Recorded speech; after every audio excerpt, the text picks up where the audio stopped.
Welcome back to another episode of Trading Secrets. Today I am joined by cookbook author, private chef, and food lifestyle writer, Gaby Cooking. Gaby launched her now infamous website, What's Gaby Cooking, in 2009 after graduating from college. I also like that it was a business degree, so we're going to get into that transition. Packed with recipes, the site brings a fun, playful, and inspiring perspective on cooking and living a happy, healthy lifestyle in today's crazy world. Her website and food lifestyle creativity eventually extended into an immense social media platform, which now has over 2 million combined followers. Gaby is also a 3-time cookbook author, with her 4th coming on the way. Recipes for Zero Stress Deliciousness. Oh, I actually missed that. Let's do that again. Gaby is also a 3-time cookbook author, with her 4th cookbook titled What's Gaby Cooking? Take It Easy. Recipes for Zero Stress Deliciousness, set to be released in September. Today, we are going to dive into how Gaby went from running a hobby blog to ascending to the top of a food media empire. Gaby, thank you so much for being with us today. Thank you for having me. I'm so excited to be here. Yes. All right. Well, we're going to kick off. I want to get into your story and all the transitions because it's so cool. But the name of the podcast is Trading Secrets. We're going to start off with a trading secret for our listeners, because one thing I think about often is, and we actually just talked about it because I'm on my 4th cup of coffee. I feel like Gaby was judging me. But the importance of food and what it could do to your emotional state, your productivity, and just what your takeaway is. So what type of trading secrets would you have for someone that wants to improve their overall productivity when they think about what they eat and drink? Yeah, so all the overarching, mindset behind What's Gaby Cooking is doing everything in balance. So it's never restricting anything. I never take cheese off the table. I never take alcohol off the table. Everything in moderation, including moderation. So, but there are certain things that definitely make my body feel better than others. If I can't ever give up carbs entirely, because I know that I need that to have my brain functioning at the highest power. I have to have some sort of carbs in my life. But maybe if I eat a pile of queso, I'm going to feel a little crappy for the rest of the day. So you just got to listen to your body. I feel like it's so different for everyone, but really you got to be in tune with what you're putting in. I try and put in as many fruits and vegetables. I just did get into the caffeine game, which is very thrilling to me. I have a latte every morning. I don't know what I've been doing for the past 30 years, but now I'm in the game. So you never had coffee before? I had coffee once in college, studying for a test at 11 p.m. and I didn't sleep. I thought I was going to vomit the whole test.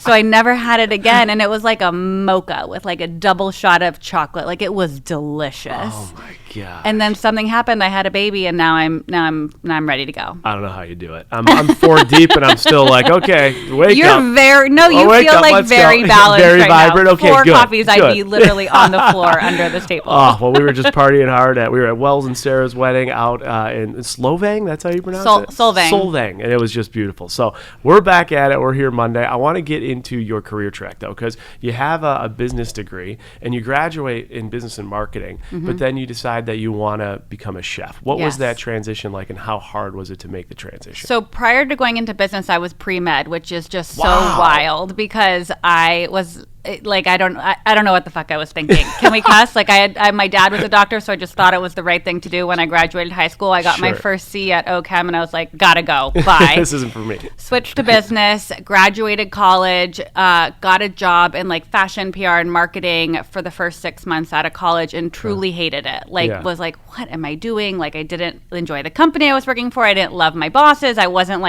doing anything that really excited me. So I quit and I went to culinary school. Wow. So then I worked through culinary school and started my website, What's Gaby Cooking, which at the time was a hobby, and kind of got to use a little bit of my business degree and getting that up and running, and very early, starting to work with brands and all that. Okay, got it. So you go to culinary school, you start the blog while you're in school, and after you finish school, was the blog at a position from a business perspective that you could do that full time, or was it not there yet? No, it that would have been the dream. I went to culinary school in probably 2010. I started the blog in 2009, a few weeks prior, and I started working as a private chef the first week of culinary school. Okay. Which is comical because I couldn't cook fish or steak, and what the hell did you cook? I was just faking it till I made it. I followed recipes. I lived on foodnetwork.com trying to figure out how to make branzino. But, Oh you know, my it God. took me a couple weeks to get through the fish and the meat part of culinary school. So then I was a little bit more confident. But, wait, what was the question? No, the blog was not successful point, enough okay. to, when I was done with culinary school, I kept private chefing for a number of years. Okay, private chefing. That is a whole industry in its own. I love, by the way, the transitions from pre-med Yeah, to business what happened? to being a private chef. That is the roller coaster I'm talking about. One mantra we talk about here is like break the blueprint, do it your way, no one else's. But if you become a private chef, what kind of money can you make as a private chef? So, like, I know some people charge like an actual salary. Like, I Yeah. was just doing a day rate. So I think I was Okay. making like $500 a day to do breakfast, lunch, and dinner. I mean, for me, it was when I first started private chefing for this family in Malibu, I was making like $40 an hour, and I'd work like 4 or 5 hours a day. It was while I was in culinary school. Okay. And then when I went to this other client, I was probably making $450 to $500 a day. I'd get there, I'd cook breakfast, lunch, make dinner, pop dinner in the fridge, and leave. So I would get home around 3. Gotcha. So like Okay. it was a 6-7 hour day plus grocery shopping. It was great money. Like if you find an amazing client who Yeah. you enjoy being around, you have to remember when you're a private chef, you're in someone's kitchen. It's like the Yeah. heart of their home. They're going to be in there. Their kids are going to be in there. Yeah. If they have staff, they're all going to be in there. You got to be happy where you are, where Gotcha. you're working. But it was great money. Okay, this is a random. I'm thinking Yeah.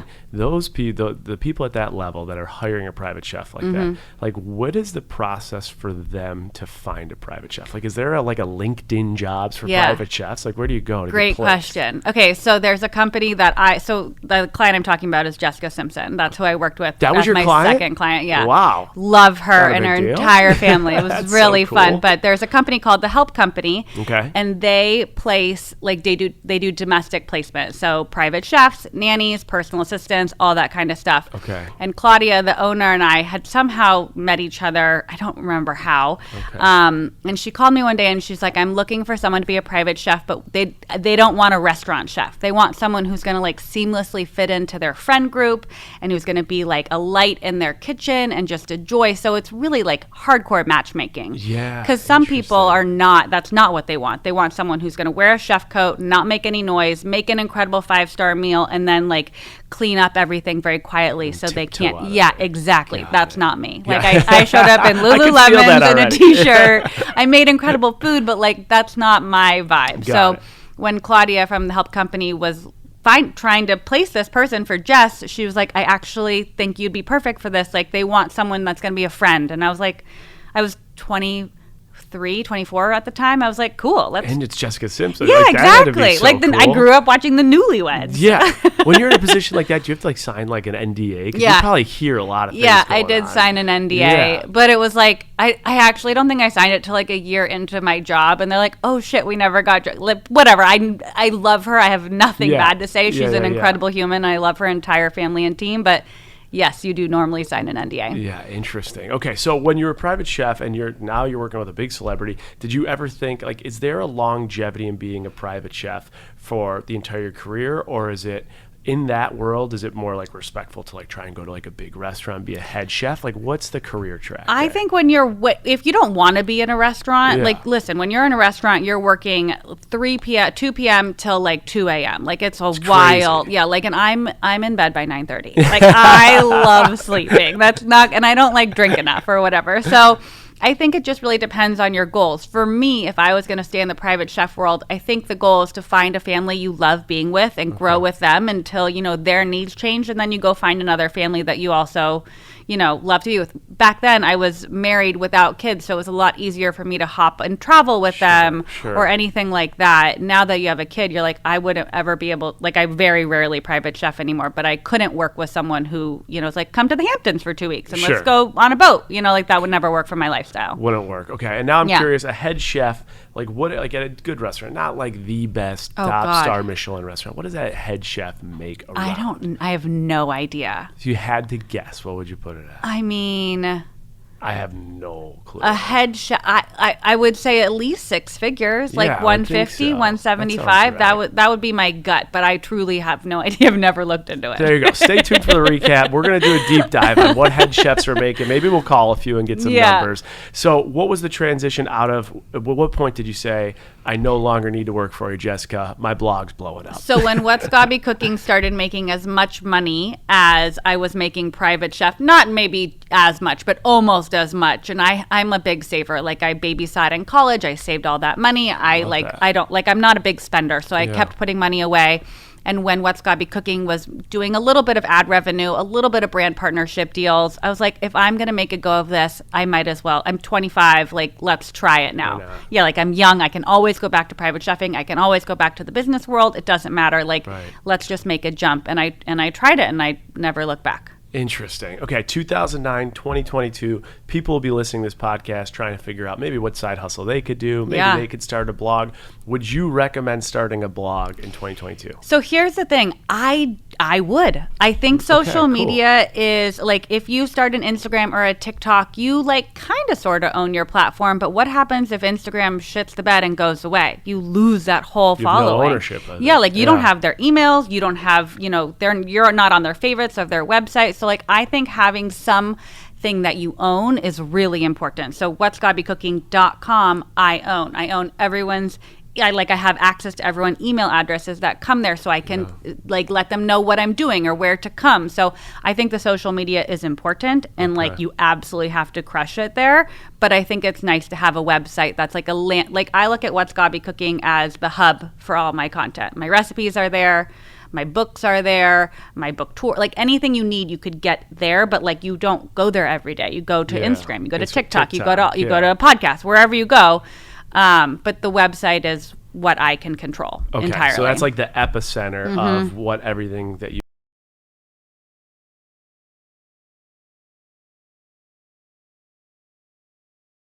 own stuff through the blog. How are you making money?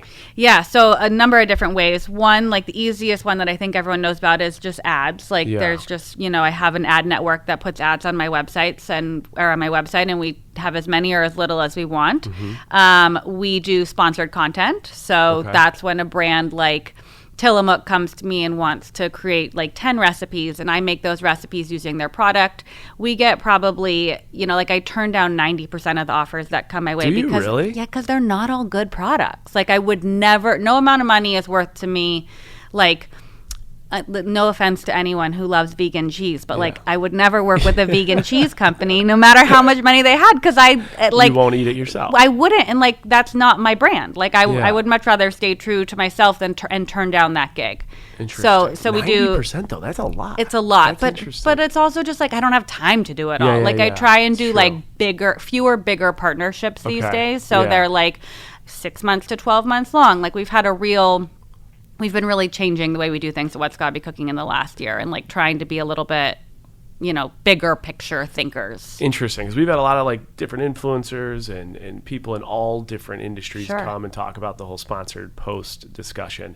And it does seem like everyone's, for the most part, is doing one-offs, like a package with like 2 posts, 2 stories. Yeah. You have found ways to get a year deal or beyond. Yeah. So I just brands approach me directly before I pass them off to anyone on my team. And I will just tell them before they can talk to anyone else in my company, I don't do one-offs. Unless this is a 6-month gig, and you have larger, unless we're doing some sort of media push, or there just has to be something more there. Otherwise it doesn't feel like I would just rather do something that I can really sink my teeth into, and my audience is going to sink their teeth into. And then when they go grocery shopping, they're like, oh, that's the ricotta Gaby buys. That's what I'm forever. They're always going to think about that, or that's the tomato sauce, or that's the alcohol, or whatever it is. So I try and tell people that up front. Okay. So that way, if they're like, no, this is a one-off, I'm like, okay, cool.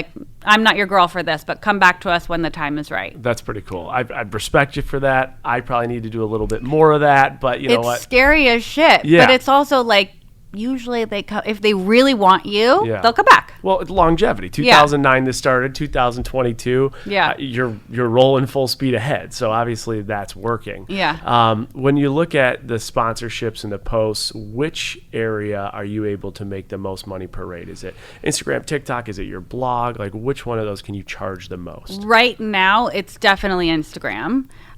With a heavy emphasis on the website, because social media to me, and I think to big brands, is fleeting. Like, I put up a video or a reel or something or a TikTok, and you'll see it for like a week or 2 or 3, no matter how long it's getting served to someone. But if you also have that recipe or that travel guide living on what'sgabycooking.com, that's there forever. Sure. And the SEO from that can live infinitely. Yeah. So I think the smart brands are looking at both. Okay. Like, I feel like people, if you want access on the podcast and Instagram, like whatever it is, like, I feel like you got to do like some sort of multi-play there now in today's world, because there's so much content. So much. It's everywhere. But just like in terms of which platform makes the most money for us, it's Instagram right now. Instagram. And when did that change happen? Like, at what point was it something else before Instagram? It was just the website before. So like a lot of the content is blog post with a push on Instagram, Facebook, Twitter, TikTok, blah, blah, blah, blah. Now it's like we want a reel, but like we also want this website. We want it to be there as well. Okay. No one's really spending a lot of money on Facebook and Twitter as far as Pinterest, like not happening anymore. It's video. Like everybody just wants video. You're seeing a slight transition, I think, to TikTok, but you're right. It's mostly an Instagram now. When you look back at all the deals you've done, what is like the most marquee deal where you made the most? It was the best deal, like you're so proud of. My favorite deal I've ever done to date was Capital One, which is like something you would never. I know, because it's not a food brand, but it was. I love working with companies. Another one I loved was this an airline out of South America called Lon Tam. Okay. But like not normal food companies that would come to me, but the airline company came to me, I don't know, 8 years ago. And they're like, we want to bring, more Americans to South America. Okay. We want to take you to Chile and Brazil and Peru. And I don't remember what other place we went. And I want you to tell your story. There were no restrictions. There were no guidelines. It was just like, we're going to put you on a plane. We'll put you in these cool hotels. We'll feed you amazing food. And you tell your story. Jeez. Which was like brilliant. They won awards for this campaign. And it continued for like 3 years. It kept getting renewed because it was such a successful payout. Right.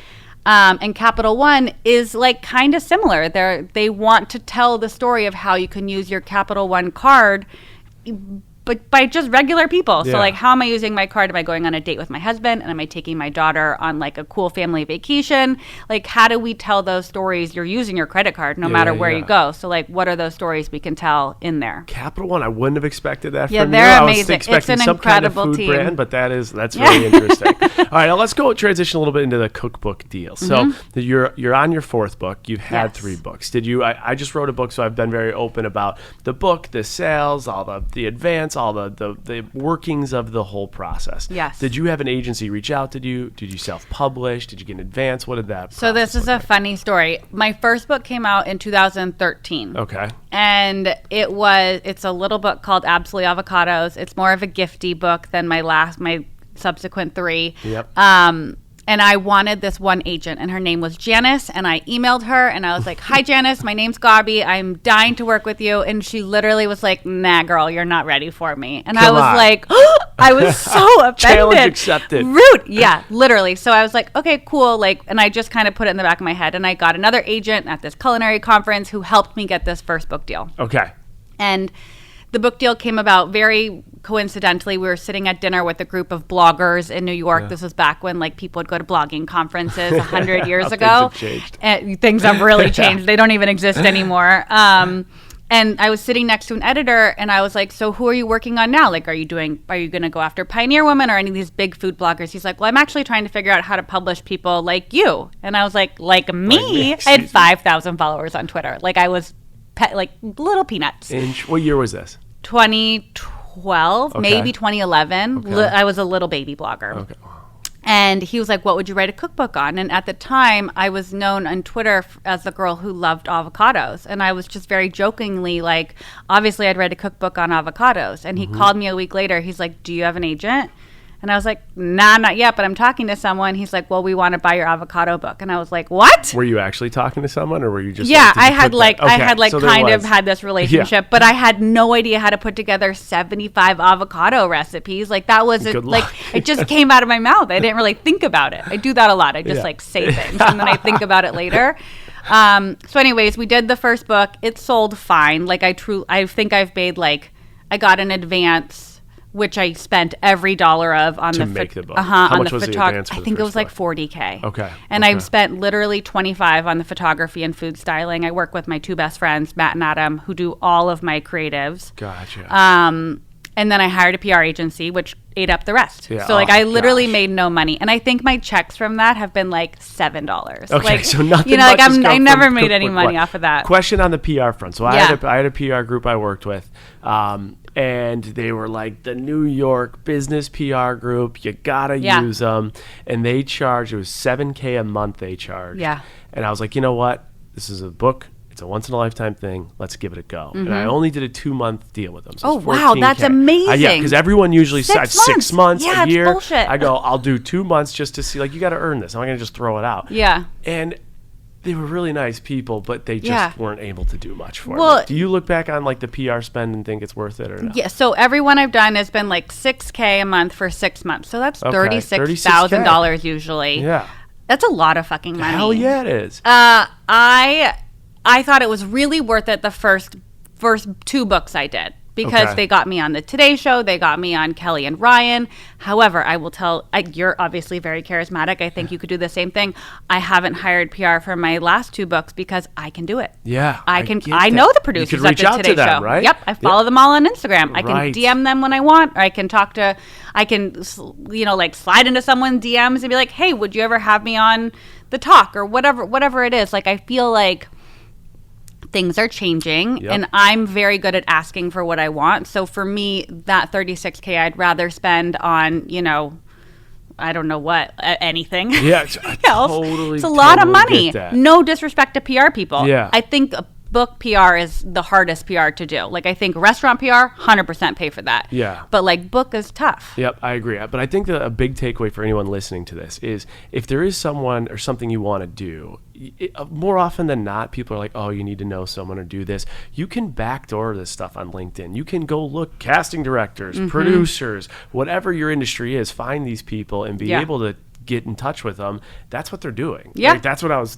paying for, someone to pitch me. But if you could pitch yourself, no matter what world it is, you might get access a little faster than you think. I think people have a lot of respect for that. They're like, oh, cool. Like, here I am. She wants to be on, to the Today Show, for example. Like, maybe she's not ready to be on the Today Show, but we could put her on like the digital port. Like, there are ways you can pitch that and get in the door, get your foot in the door before they put you on the big screen. 100%. And so I was working with a correspondent for CNN because I was talking about how can I do more of this pay transparency, money, financial stuff and get picked up by like a CNN or an MSNBC. And she was just saying, like a Bloomberg, she's like, what you have to do is yourself, you have to email these people. Do not have assistant, do not have anyone from your team. The respect these producers will have if they see that like you're putting that in is next level. And I think that is something that's contagious across all industries. I would agree. Any industry. But okay, so book 1, $40K advance. We got all of it out the door. Your profit's $7. Check. How was book 2 and 3? What was the story there? So book 2 and book 3, excuse me, Janice called me. My agent. She came back. She came back. So Why the first did book, she come back? So the first book came out in 2013. I didn't do another book until 2018. So I think it was in 2016, maybe like halfway through, Janice dropped me an email and she's like, I've been watching. Like, I'm ready to chat if you're ready to chat. And I was like, okay. Like, so flattered. And I got on the phone with her and she's like, listen, I've been paying a lot of attention to what you've been doing for the last 3 years. I saw your sales from book number 1. They were fine. They weren't amazing. I think there are some things we could do differently if you wanted to work together. I'm in if you're in. And I was like, I'm in. Like, send me a contract. I broke up with my old agent. I signed with Janice and she put me through the ringer. As in, my first book, I never wrote a proposal. Did you have to write a proposal? Oh, yeah, it was hell. I did not write a proposal for avocados. 50 pages. But so for the next book, I had to write a full proposal. And I hired someone to help edit the proposal. We shot the proposal. I had Matt and Adam help me shoot and style it. We made it this beautiful package. And you're doing this because when I had to do my proposal, I didn't have an offer on the table yet. Oh, no, I didn't have an offer on the table. All that money for the proposal. Correct. And there might not be an offer. No, but you're doing it in hopes that there is, and that saves you time and money down the road. Got it. So like the 10 recipes we photographed for this second book proposal, we ended up using them in the book. So like we didn't have to reshoot those. Yeah, gotcha. but like I was or if I never got a book deal, could I have put those on my website and utilized those photos in another way? Understood. Like that's how I was kind of thinking about it. Okay. So I worked with Janice. She ripped my proposal to pieces. She's made me such a better writer just by her feedback. It's incredible. And then I remember she was like, I need you to be at your desk on, I don't remember, let's say April 27th, where I'm having every single meeting today. I'm shopping your proposal around, and we're gonna take it to a bidding war. And I was like, a bidding war? What does that mean? Like, I just sold my book to the first editor who wanted me last time, and I sat by my desk, and every half an hour I'd get another offer in my email. Wow. And it was wild. And I was terrified to get up and go pee because I was like, I have to be ready if Janice needs me to make a decision. And at the end of the day, she called me and she's like, here's who has the biggest budget. Here's who's going to have the most, give you the most control. Who's going to micromanage you the most. You have 24 hours to make a decision. Damn. And I was like, I was like so unprepared for that. And I went with not the biggest offer, but I went with who was going to give me the most creative control. And that's how I wound up with Abrams and my editor there, Holly, who is a dream. Wow. She has lots of kids. I'm sure she's not going to listen to any of my podcasts that I ever do, but, she's an angel, and she lets me have full control, which to me is more important than, another couple $1,000, $10,000, whatever it is. Like, I was going to say, how much was the difference between that deal and I think it was an $80,000 difference. So that's a substantial amount. It was a substantial amount, but I don't know, I can't speak for every publishing house, but I have an idea. I tell Holly, I sell it, like she buys it, and I don't have to get any approval ever again. That's huge. That's it. Huge. Obviously everything goes through like edits, and she comes back with notes and everything, but like we don't have to just discuss recipes. She trusts our creative vision entirely. She lets us do whatever we want, which is so valuable. Got it. So second book, we talked about the first book.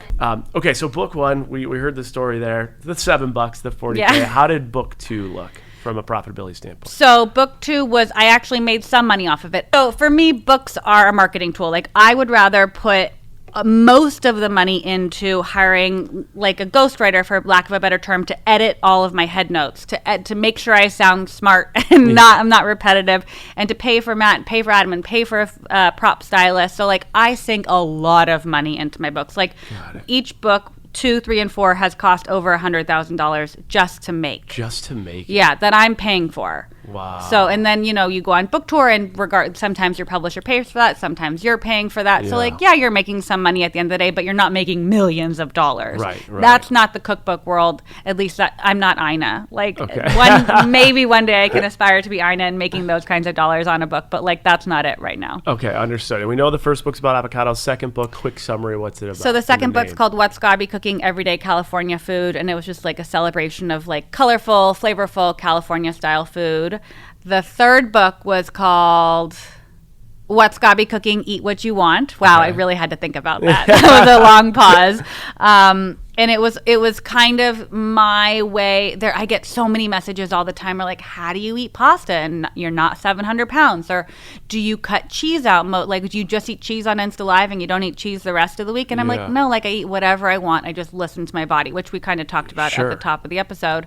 And this most recent book that comes out in a couple weeks is called Take It Easy, 101 or something. I don't remember how many recipes are in it. Recipes for Zero Stress Deliciousness. And that's all about, we all just lived through COVID. We lived through a quarantine. We didn't get to have friends over all the time. It's like less about how fancy your food is on the table. Just make really incredible food and get your friends around your table and enjoy each other's company. That is out. And where can people pick up the fourth book once it comes out? Anywhere books are sold. Anywhere books are sold. Yes. That is the fourth book. Quick thing breakdown. Got to ask it. Fourth book. How did we do financially? Advance higher than before? Yeah, lower? the advances have gotten they've gotten bigger as we go. But like I still spend 6 figures making the book. Gotcha. Matt and Adam are very expensive. My photographer and food stylist. I'll tell you what. Well, if you pick up one of our books, it's going to be high quality. We know is that. Beautiful. 6 figures plus just to make the book. All right. I want to talk about the collaborations I've seen with Williams-Sonoma and the Food Network. You actually have your own products. I do. Tell me about the products, and then I have some questions on how the negotiation works Sure. and how you can get paid. So what products do you have out there? I mean, I feel like I can give you a scoop on I the want product the line. scoop. So let's hear it. So 2016 maybe, I cold called Williams-Sonoma, Sur La Table, and I can't remember who the third party was. I cold called them all. Myself. Okay, there's so much packed into this conversation because you're just taking the bull by the horns and saying, I'm going to make it happen. I'm really not going to wait for someone to email me. But we're doing a deal. And I'm really bad at hearing no as an answer. Okay. Like, I'll go find someone else if someone tells me no. Okay. No problem. Before we get in the story, and I'm interrupting, I'm sorry, but I want to give one, because people hate cold calling. Yeah. They hate asking for things. So what is one tip you would give someone if they're cold calling or asking for something or emailing for a favor? Find someone who you can put their name in there and be like, hi, so-and-so, you might not know me, but I'm really good friends with X, or find some sort of common ground. You went to college at the same college, maybe 10 years apart. What's something that someone will be like, oh, okay, interesting, I shouldn't just press delete. So some form of credibility, so they're guards coming down. Yeah, a little bit. Got it. That's a great tip. Okay, I want to hear this story. So I cold called Sur La Table, I cold called Williams-Sonoma, and I honestly, and maybe it was Whole Foods, I have no idea who the third person was. And I was like, hi, my name's Gaby. I have this website, What's Gaby Cooking. I have X number of followers. I think it's time for me to have a product line. I know my audience is asking for something tangible outside of my cookbooks, and I would like to do it with you. I didn't hear back from Williams-Sonoma for 6 months. Sur La Table wrote me back almost immediately. I flew up to Seattle. I had multiple meetings with them, and they basically were like, this is it. And I was like, I just want to wait to hear back from Williams-Sonoma. I just want to wait. So I waited, and I kind of pushed it along. And then finally the Williams-Sonoma team wrote me back, and they're like, we'd love for you to fly up and cook lunch for us and have come to the test kitchen. So I flew up there. I cooked lunch for a bunch of people. There was a creative director at the time that my friend Matt knew from Australia. It was part of this amazing Australian food mafia that I like to refer to them as. And I cooked them all lunch, and I made them this beautiful meal, and I was like, I want to do sauces that are multi-use, olive oils that you can use for salad dressings and pastas and all this. And I was just throwing things out of my mouth. I hadn't really given it that much thought. I just knew I wanted something with my name on it. And I got a phone call from Neil, who used to be the head of food, a couple weeks later, and he was like, so we don't want to do sauces with you, but we'd love to do salsas. And I was like, oh, cool, that makes sense. I grew up in Arizona. I'm a total salsa snob. Little did I know salsa is the worst performing SKU at Williams-Sonoma. Did not know that. But to me, I was like, that's a test. I didn't know this until much later, but now looking back, I can be like, oh, they wanted to see how much I could move of something that doesn't typically perform really well for them. Which I'm surprised, because when I was a kid, a teenager, I would go in there just because I could get the free samples, and it was always salsa they were giving away. It's amazing. It's like going to Costco. Anything that's sampleable, I will buy. Yeah. No question. So we launched my first line with them in 2017, and it was 3 salsas that sold really well. And I think they were obviously they were impressed with how much traction we did for sales, how many people I brought into the stores when I would do in-store appearances. Cool. And then we came out with seasonings, because at that point I had asked them, what's the number one performing SKU? I know it's not salsa. What can we actually make money on? And they're like, well, seasonings are our highest margins, something along those lines. So we started coming out with seasonings. And we came out with seasonings at the same time as my 2018 book was launching. So we did book tour together. Okay. And I had people were coming into Williams-Sonoma and meeting me, and they would buy my seasonings and buy my book, and then they would buy a Vitamix mixer or a kitchen. So the sales numbers for those days were crazy, just because we were getting in a younger demo that wasn't normally shopping at Williams-Sonoma.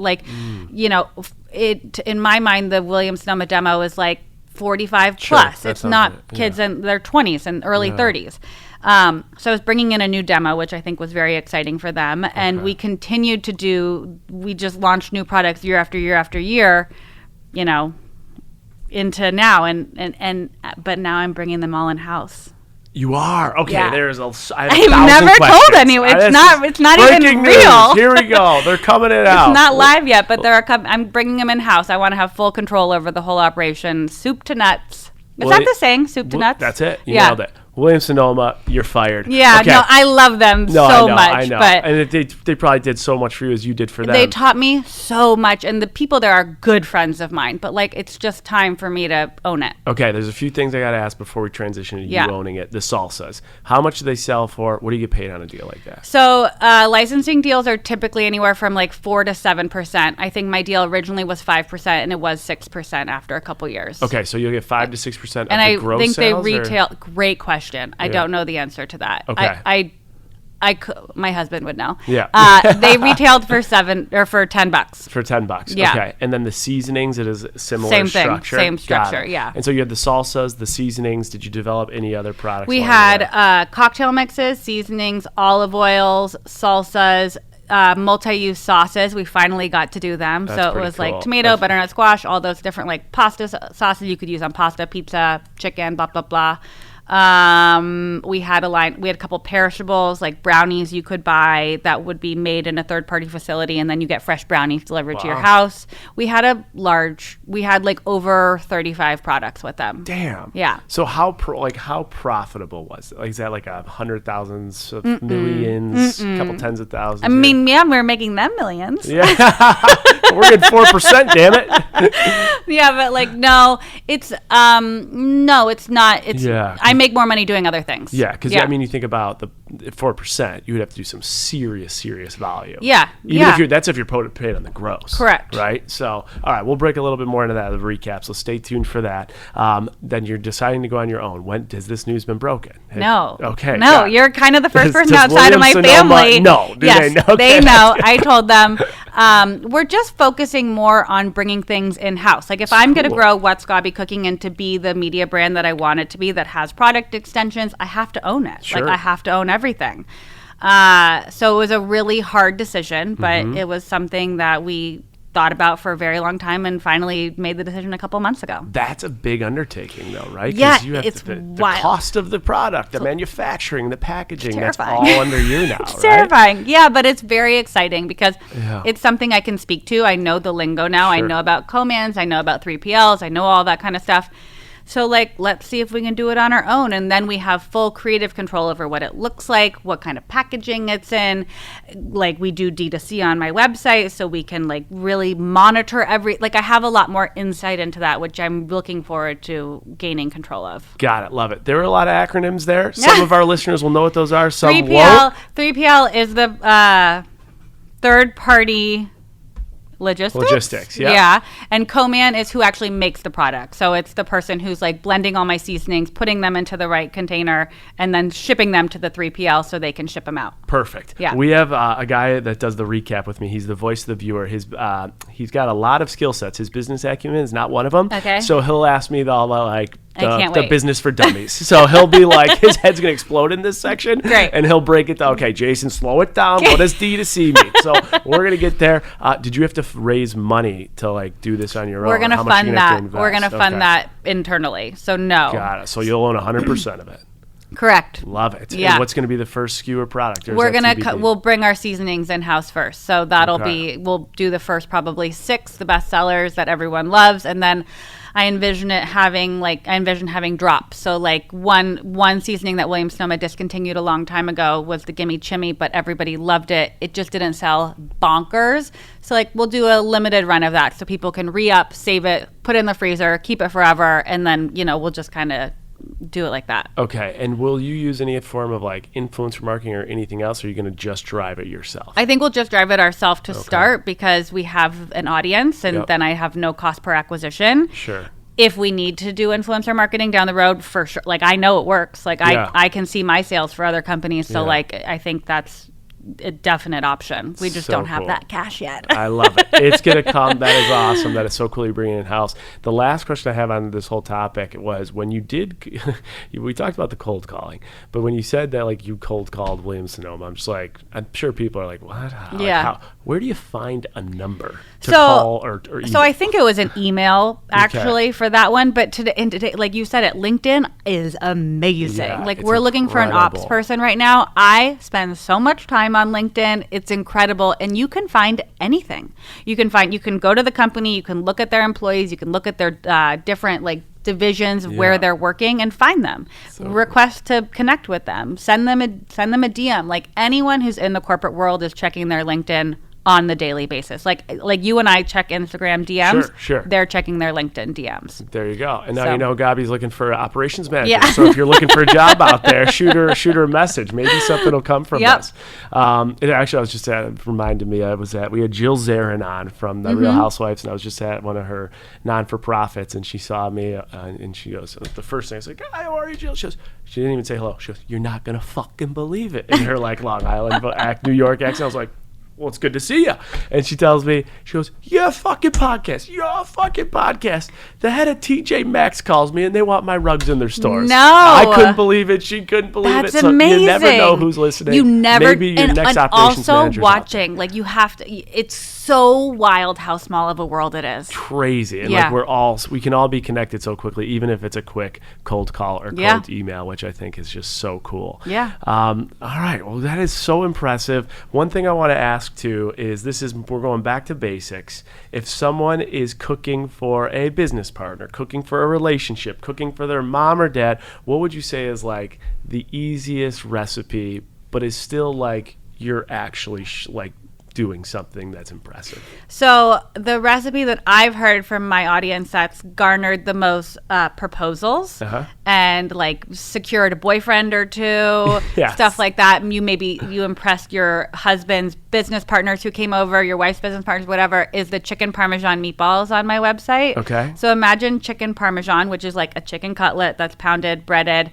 and then like in red sauce, baked with mozzarella and parm on top. Salivating. In a meatball. So it's ground chicken with like seasonings, and there's a little chunk of mozzarella inside the meatball. So like when you bite into this meatball with pasta, you get like this molten mozzarella. I know. It's really freaking delicious. That sounds so good. That's my favorite thing, with like a side of roasted broccolini and like a great cocktail. Okay, I asked that for what you guys can make. I'm now asking this one for when people are spending money. So you're going to a restaurant, you're going to a grocery store, things have gotten out of control from an inflation standpoint. What advice would you have for a consumer? Like if they're going to a restaurant or if they're buying something, is there something that's usually very overpriced or marked up they should stay away from? Just the whole aspect of spending when it comes to food, beverage at a restaurant. So twofold answer. For grocery stores, I would say the best way to kind of get the bang for your buck is to meal plan. So you're like, I'm going to get this one rotisserie chicken and turn it into enchiladas on Monday and then turn it into like a casserole on Tuesday. And like kind of